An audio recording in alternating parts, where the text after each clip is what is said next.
જય જીનેન્દ્ર.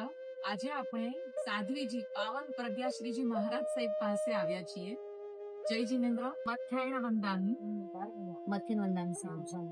આજે હું સાહેબજીની કુંડલી બનાવી છે અને એનાલિસિસ કરી છે. તો ઘણા બધા યોગ હોય છે કુંડલીમાં.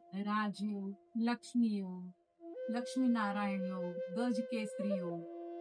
તો એક યોગ હોય છે એમાંનો વૈરાગ્ય યોગ. તો આ વૈરાગ્ય યોગ કઈ રીતે આવે છે તેના માટેની વાત કરીશું આપણે સાહેબજી સાથે. તો વૈરાગ્ય યોગ એમને ખોટો નથી. મેં કુંડલીમાં એવા યોગ બન્યા છે કે તમે દીક્ષા લઈ શક્યા. બરાબર. ઘણા વ્યક્તિઓ હોય છે જેમ કે પાયલબેન, તો એમની કુંડલીમાં દીક્ષાના યોગ બન્યા હતા. એક ઉંમર પર બન્યા હતા. પણ પછી એક ગ્રહ એવો આવી ગયો કે દીક્ષા ન લઈ શક્યા. એમને સંસારમાં આવવું જ પડ્યું. બરોબર. તો પછી આપણે એક પરમાત્માની ઈચ્છા જ કહી શકીએ કે દરેક લોકો જરૂરી નથી કે વૈરાગ્ય લઈ જ શકે અને દરેક લોકો સંસારમાં પણ નથી હોતા. તો આ બંનેનું એક બેલેન્સ કરી અને લાઈફ જીવવી એ પણ જરૂરી છે, જે પાયલબેન જીવી રહ્યા છે. એને થોડો યોગનો ઘેર પડી ગયો છે, કારણ કે મન તો આવતું ઘણું એનું. હા, ત્યાં ગ્રહોએ એમનું કામ કર્યું છે.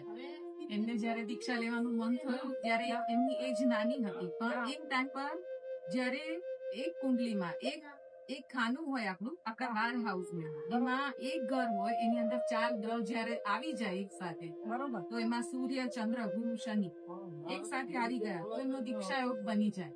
પણ એક ટાઈમ એમને શુક્રની મહાદશા આવી અને શુક્ર પણ બહુ જ પાવરફુલ હોય, તો એ પછી સંસારમાં જ લઈ આવે કરે.